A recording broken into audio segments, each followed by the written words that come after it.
Kontoo Industries HQ spans a vast area of 148.2 square miles, encompassing advanced research facilities, administrative buildings, and multiple underground levels.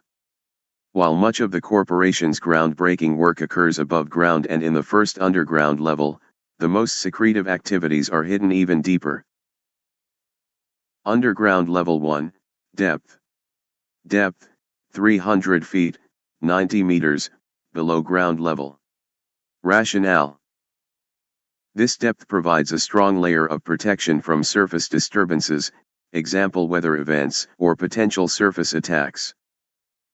It ensures safety for sensitive facilities like biocontainment labs and power generation systems, without being prohibitively deep for routine access.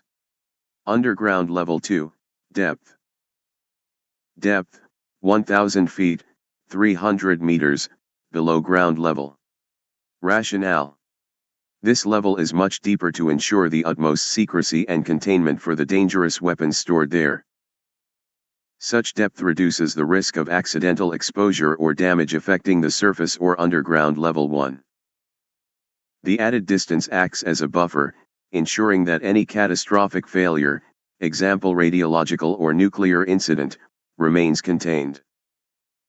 The main entrance to underground levels 1 to 2 is through an elevator, however there is no option to access level 2, as though it is implied that there isn't a level 2 at all. This is for the security of the items housed in level 2's weapons arsenal.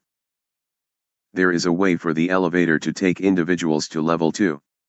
Integrated Elevator Security System. Dual-factor authentication with key slot. How it works: the elevator panel only displays the option for underground level 1 by default. Hidden within the panel is the slot for a specialized electronic key. To access level 2, the user must insert the key and undergo simultaneous biometric authentication, example fingerprint and retina scan. This dual-factor authentication ensures only pre-authorized individuals with the key and biometric match can proceed. Multi-tier key authorization, dual custody. How it works: access to level 2 requires 2 keys each held by different authorized personnel. Both keys must be inserted and activated within a short time frame, example 30 seconds, to unlock level 2 access. This measure ensures that no single individual can unilaterally gain entry, adding a layer of accountability and redundancy. Hidden elevator activation.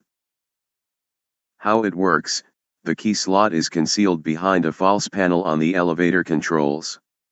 Only those with knowledge of its location and how to reveal it can access the slot.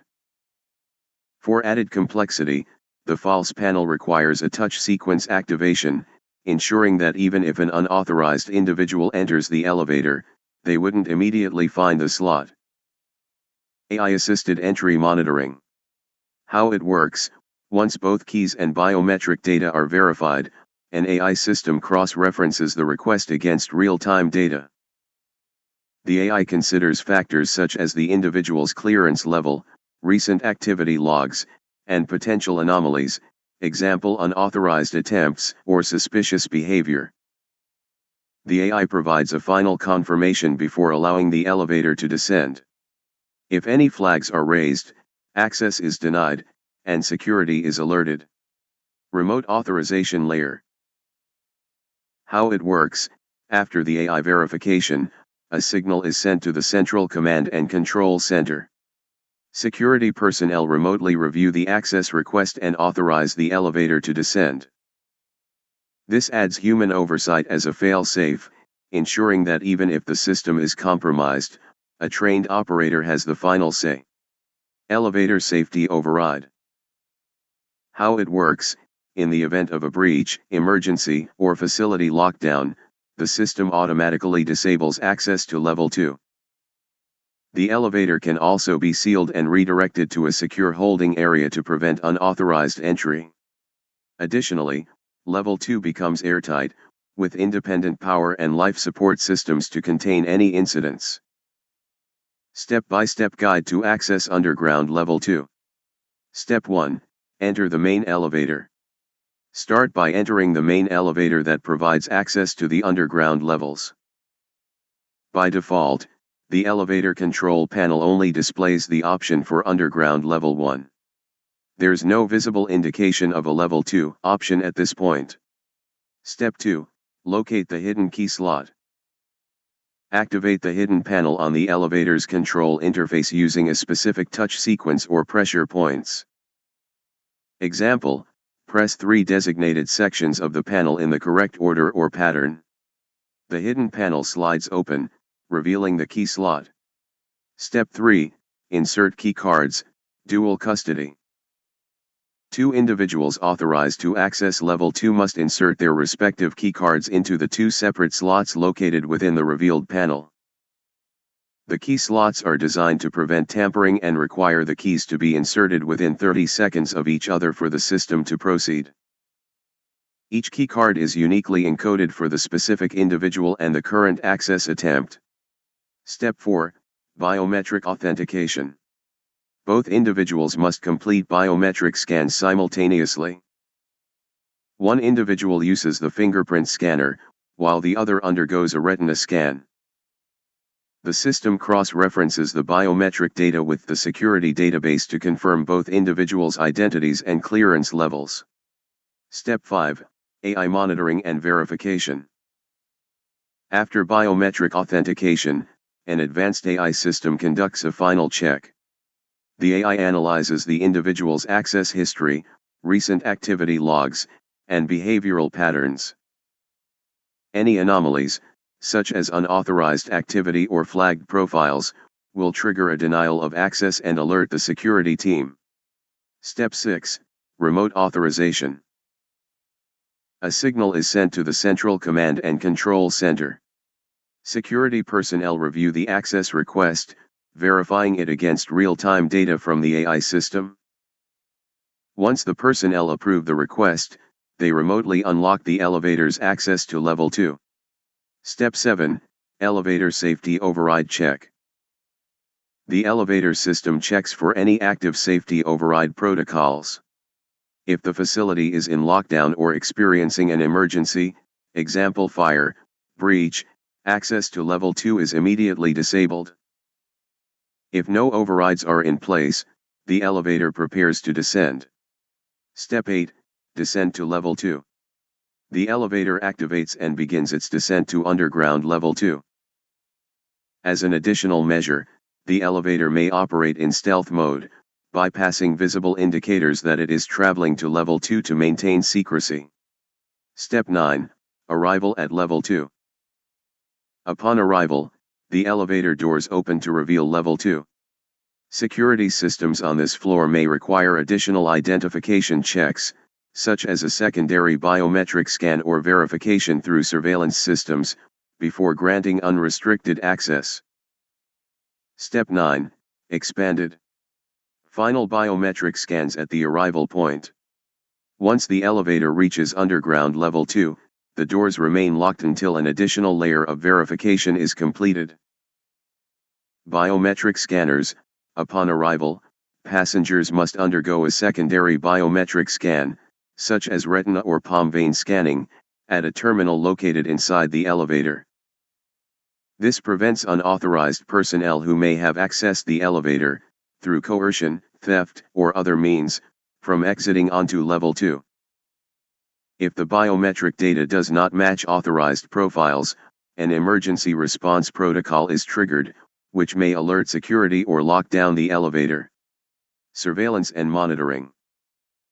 Cameras and motion sensors.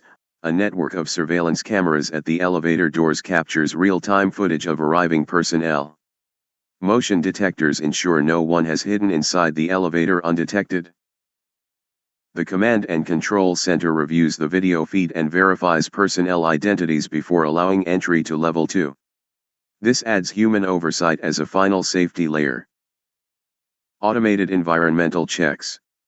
Before opening the doors, the system conducts an environmental scan of Level 2, ensuring all areas are safe and secure. This prevents accidental exposure to harmful substances or potential dangers inside Level 2. Controlled entry into Level 2. Once the verification process is complete, the elevator doors open into a restricted access zone. This area is fortified with additional blast doors or security checkpoints. Security personnel stationed at this checkpoint may perform a final manual verification, further ensuring no anomalies have occurred. Interior security measures. Within Level 2, key areas such as biological weapons storage, research labs, and nuclear vaults have separate, secure entrances. Personnel must present specific clearance credentials, example additional access cards or passwords, to move deeper into the facility. Optional step, decoy activation. If an unauthorized attempt to access Level 2 is detected, the elevator may enter decoy mode, pretending to complete the descent while instead returning to the surface. Underground Level 1. Biocontainment facilities, secure labs for handling hazardous biological materials, including the creation and study of entities like the Raycon and the common monster. Data centers, servers and storage systems managing vast research and operational data. Power generation, backup generators and energy management systems ensuring uninterrupted operations. Storage areas, secure storage for materials, equipment, and research specimens. Underground Level 2, the secret weapons arsenal. Concealed from the vast majority of Kontoo Industries employees, the second underground level is a highly classified area known only to select executives and elite security personnel. This level is dedicated to the storage and development of the corporation's most powerful and controversial creations. Biological weapons storage. Engineered pathogens, secure containment units house a variety of biological agents. Each pathogen is kept in isolated, climate-controlled environments, monitored by advanced biosensors. Containment protocols, facilities adhere to the highest biosecurity levels, with multiple airlocks, negative air pressure systems, and decontamination chambers to prevent any accidental release. Blast doors. The biological weapons area is secured by a gargantuan, super-thick blast door. The door requires dual authorization, necessitating the presence of two individuals to simultaneously unlock it using biometric and access card verification. Chemical weapons arsenal. Toxic substances, shelves of secured canisters contain nerve agents, blisters, and other synthesized toxins developed by Kontoo Industries. Laboratories, restricted labs where chemists develop and refine chemical compounds under stringent safety measures. Blast doors. The chemical weapons area is also secured by a massive blast door, requiring dual authorization for access. This ensures that only authorized personnel can enter, adding an additional layer of security. Nuclear and radiological weapons facility. Nuclear devices. Vaults protected by heavy shielding store small-scale nuclear devices designed for tactical scenarios. Radiological materials. Radioactive isotopes and materials are kept in lead-lined containers, with robotic handling systems to minimize human exposure. Safety measures. Thick concrete barriers and radiation dampening fields safeguard the rest of the facility from potential leaks. Blast doors. The nuclear and radiological weapons area features an impenetrable blast door, requiring dual authorization for entry. This ensures that the most dangerous materials are kept secure and prevents unauthorized access. Research and development labs. Interdisciplinary innovation. Labs where select scientists work on next-generation weapons that may combine biological, chemical, and radiological elements. Research focuses on maximizing effectiveness while attempting to devise countermeasures, ostensibly for defensive purposes. Testing chambers. Specialized facilities simulate various environmental conditions to test the stability and effects of new developments in a controlled setting. Blast doors. Access to these labs is tightly controlled with blast doors requiring dual authorization, ensuring that only the most trusted personnel can access these high-stakes research areas. Advanced security systems. Access control. Multi-factor authentication including biometric scans, retina, fingerprint, and DNA recognition, ensures only authorized individuals gain access. Surveillance. An extensive network of cameras and motion detectors monitored from a central security hub. Automated defense mechanisms. In case of unauthorized entry, the facility can deploy non-lethal deterrents or, in extreme cases, seal sections entirely. Fail-safe protocols. Emergency procedures allow the level to become airtight, with independent power and life support systems to contain any incidents. Command and Control Center. Central monitoring. A nerve center where all activities within the underground levels are overseen. Real-time data feeds provide updates on the status of stored materials, security breaches, and environmental controls. Secure communication. Encrypted channels for communication with top-level executives and, if necessary, external agencies. Estimated number of weapons in each class area. Biological weapons storage. Engineered pathogens, 5,000 vials of various genetically engineered pathogens, including viruses, bacteria, and fungi. Biological delivery systems, 1,000 aerosol dispersal devices designed to deliver biological agents over wide areas. Containment units, 500 secure containment units housing more complex biological entities, such as synthetic organisms or bioengineered creatures. Chemical weapons arsenal. Toxic substances, 7,500 canisters of various chemical agents, including nerve agents, blisters, and other synthesized toxins. Chemical munitions, 2,000 shells and bombs designed to deploy chemical agents in combat scenarios. Research compounds, 3,000 samples of experimental chemical compounds undergoing development and testing. Nuclear and radiological weapons facility. Nuclear devices, 500 small-scale tactical nuclear devices stored in heavily shielded vaults. Radiological materials, 1,500 lead-lined containers holding various radioactive isotopes and materials for radiological dispersal devices.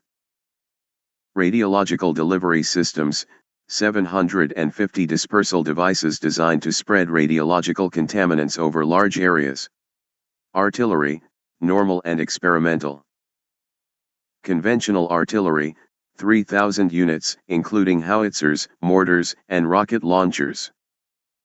Experimental artillery, 500 prototypes of advanced artillery systems, such as railguns and electromagnetic launchers. Ammunition stockpile, 1 million rounds of various calibers and types for artillery systems. Directed energy weapons. Laser systems, 1,000 units of high-energy laser weapons for precision targeting and anti-aircraft defense.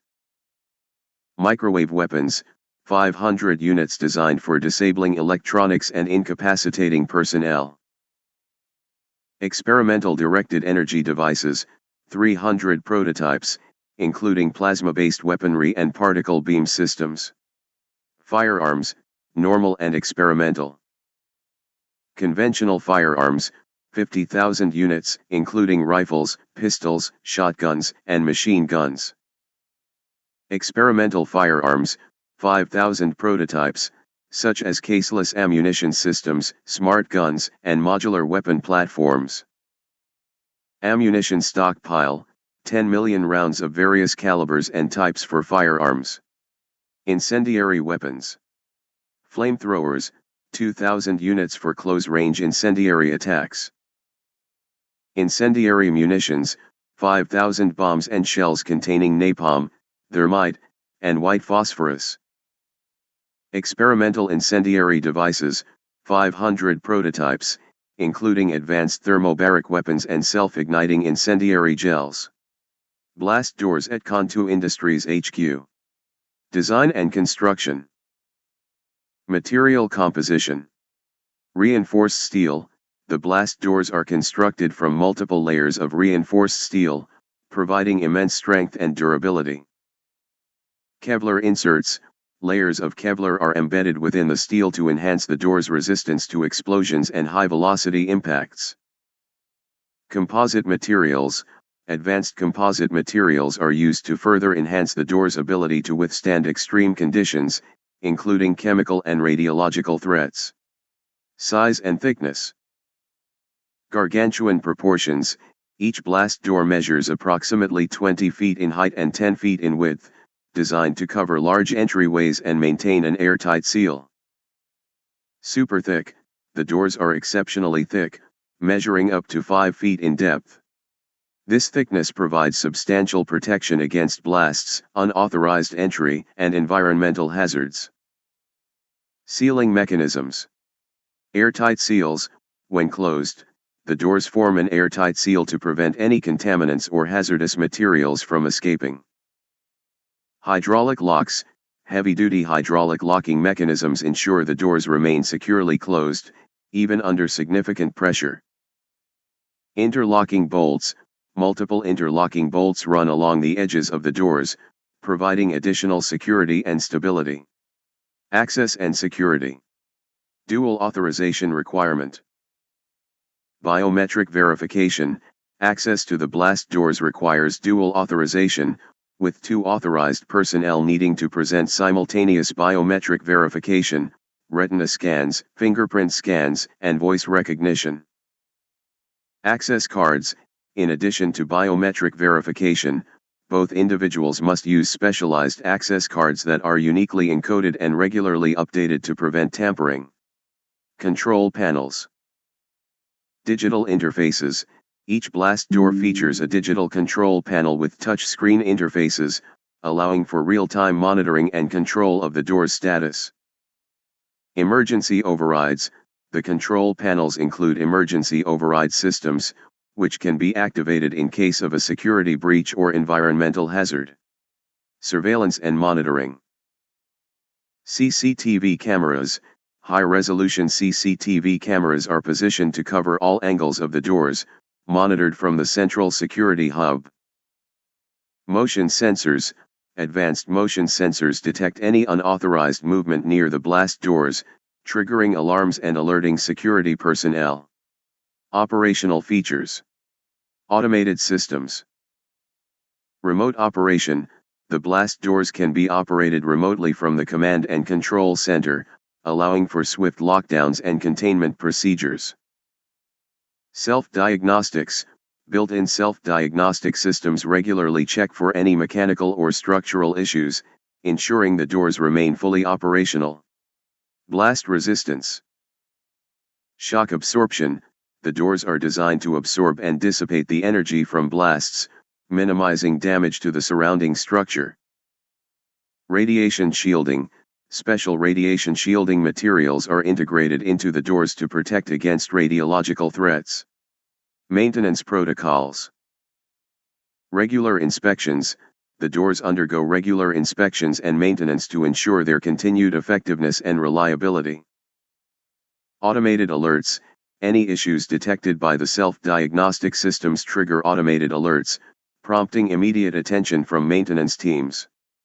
Primary mechanisms for material exchange. High-security freight elevators.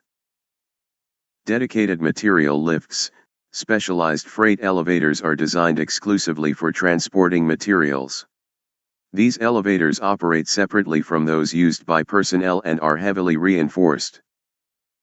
Controlled access. Only authorized personnel can activate these elevators, requiring dual authorization, key cards, biometric scans, and monitoring from the command and control center. Compartmentalized design. These elevators feature multiple compartments, each sealed off with individual blast-proof doors to protect against contamination, tampering, or accidents during transit. Pneumatic tube systems. Rapid transport. A pneumatic tube system is used for transferring smaller items, such as biological samples, documents, or lightweight equipment, between levels. Sealed capsules. Items are placed in hermetically sealed capsules that travel through pressurized tubes, ensuring security and speed. Automated monitoring. The system tracks each capsule's journey in real time and automatically stops movement if irregularities are detected. Surface to underground protocols. Material preparation stations. Decontamination chambers. Before entering the underground system, all materials must pass through decontamination chambers on the surface. Packaging and labeling. Items are securely packaged in tamper-proof containers, labeled with unique tracking IDs, and entered into a centralized inventory system. Centralized inventory management. Digital tracking. All materials are tracked using a centralized database, accessible by authorized personnel in both the command and control center and relevant research or storage areas. Access logs. Every material exchange is logged, including timestamps, personnel involved, and container ID, for auditing and accountability. Redundant safety features. Quarantine areas. Designated quarantine zones are available at each level to inspect incoming materials for potential contamination or defects before they proceed to their destination. Emergency containment. Should a breach occur during transport, example chemical spill or pathogen leak, the affected system automatically locks down and routes to a containment area. Unique solutions for hazardous or special materials. Biological samples and pathogens. Transported in biocontainment cases equipped with internal climate controls and biosensors. Cases are stored in negative pressure compartments within transport systems to prevent accidental release. Radioactive materials. Moved using robotic handling arms to minimize human exposure during loading and unloading. Stored in lead-lined vaults until their final destination is reached. Weapons or ammunition. Transported in armored crates designed to withstand extreme pressure and impacts. Delivered to secure zones under the supervision of armed security escorts. Emergency protocols for transport. Material lockdown. If there is an unauthorized attempt to access materials during transport, automated systems seal off containers and notify security immediately. Key elements of secrecy for Underground Level 2. Selection of trusted staff. Only high-ranking executives, elite security personnel, and a few scientists or specialists directly involved with operations on Level 2 are aware of its existence. These individuals undergo rigorous vetting, including background checks, psychological profiling, and loyalty assessments, to ensure their reliability. Sworn secrecy and NDAs. All personnel privy to Level 2's existence are required to sign legally binding non-disclosure agreements, NDAs, with severe consequences for breaches. They are also given explicit verbal and written warnings about the legal, financial, and ethical repercussions of disclosing information about Level 2. Compartmentalization of information. Even among the selected staff, access to detailed information about Level 2 is highly compartmentalized. Example, a scientist working on biological weapons may not know details about nuclear devices stored in another section. This ensures that no single person, except for key executives, has complete knowledge of all activities on Level 2. Use of code names. Level 2 is referred to only by a code name, downstairs, in official discussions or documents to obscure its true nature. Need-to-know basis. Information about Level 2 is shared strictly on a need-to-know basis. Even most employees working on Underground Level 1 remain entirely unaware of its existence. Personnel stationed permanently or temporarily on Level 2 are explicitly instructed not to discuss their work or assignments with others outside their operational group. Isolation of communications.